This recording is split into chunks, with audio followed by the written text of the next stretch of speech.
Hello and welcome back to GNN. I'm your host, Sophie Eel, here with Milan Ziegler.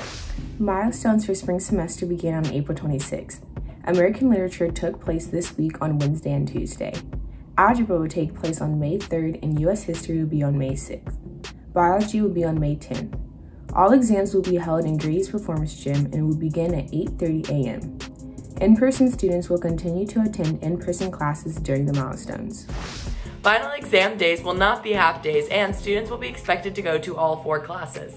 Your 3rd and 4th period exams will still be held during the first 2 periods of the day, and 1st and 2nd period classes will happen after 3rd and 4th period exams.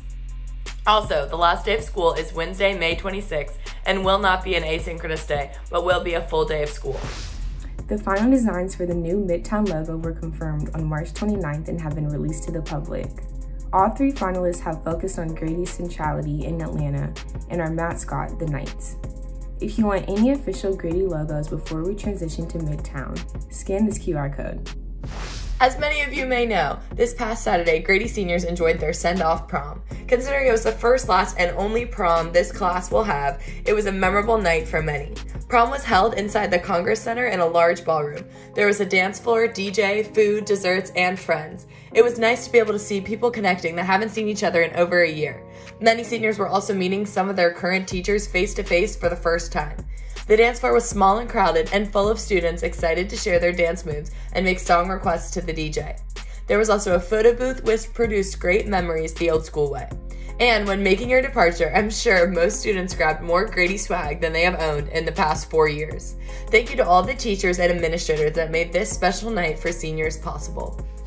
The first Healing Circle small group session was on April 28th. These sessions will take place on asynchronous Wednesdays. Healing Circles aim to provide more in-depth services to small groups of students. Students may continue to schedule individual sessions with counselors and the school social workers. APS is offering various summer programs including the Academy Recovery Program, APS Power Up, and APS Summer Recharge. Scan the QR codes to learn more information about each program. Juniors, the CCC has created a summer college preparation checklist to assist you with the college application process. Scan this QR code to download the checklist. Now, here is Milan Ziegler with an update on the construction of the new building. As we near the end of April and move into May, the construction team at Grady remains hard at work as they draw closer to completing the project this summer. Due to interference from construction, there have been some temporary changes made to the layout of the school. School counselors are currently located in the E200 hallway, though they will reside in new suites beside the new media center upon the building's completion. The previous front entrance is now closed, and the OSA, also known as the attendance office, is acting as the main front. Exciting additions last week were included light fixture installations in the new media center and marker board installations in the new classrooms. This week, the team continues to build pathways on the east and southeast elevation regions. We anticipate more updates as we push toward the end of the semester.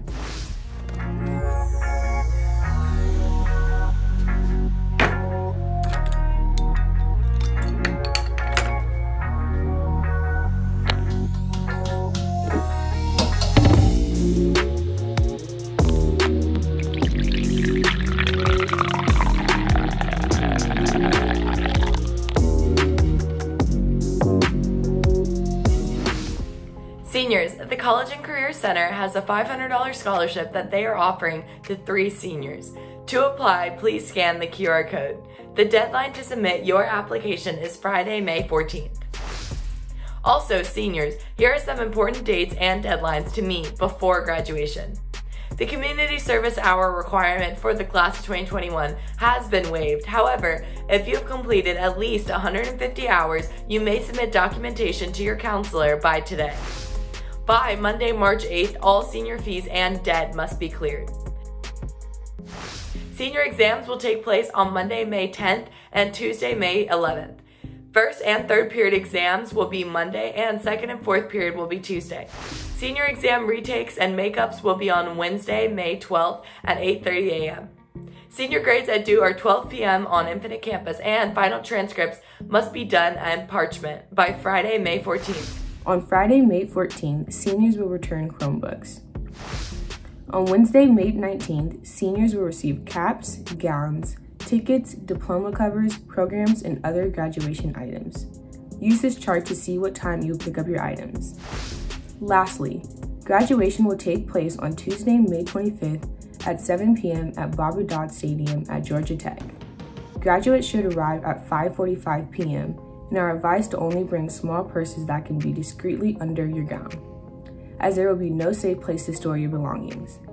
When picking out your shoes for graduation, keep in mind the field is turf and high heels are not recommended.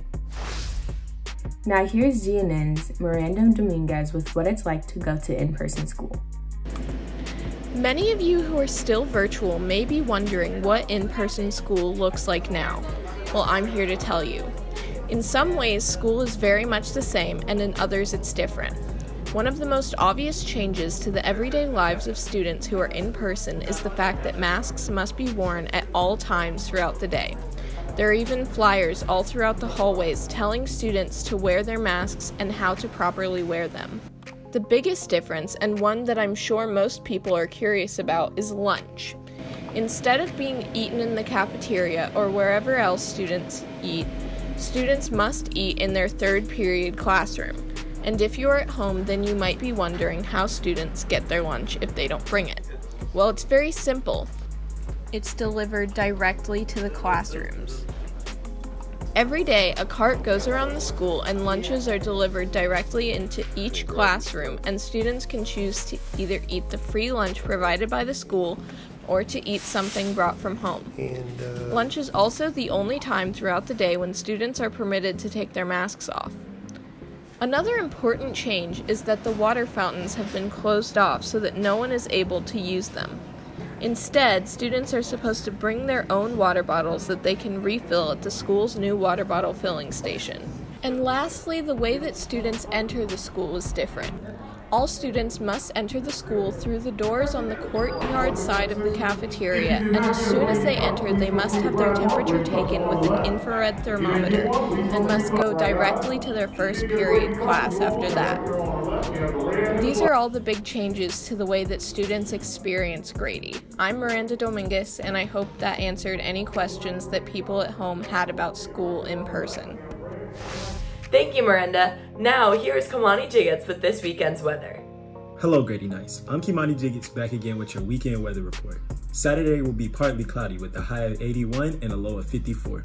Moving into Sunday, it will be partly cloudy again with a high of 82 and a low of 55.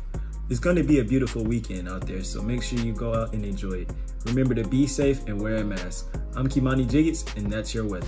Are you in need of community service hours? The 21st Century Leaders are hosting a Teacher and Staff Appreciation Week card drive. You can earn 30 minutes for every card and write an unlimited amount. Please make sure that cards can be given to any staff member. Do not write to a specific teacher or staff member. Cards should not be in envelopes. Drop off your cards in the bin with the yellow top outside of the Black Box Theater, and make sure to label your donation with your name on and whether you are a student or a parent.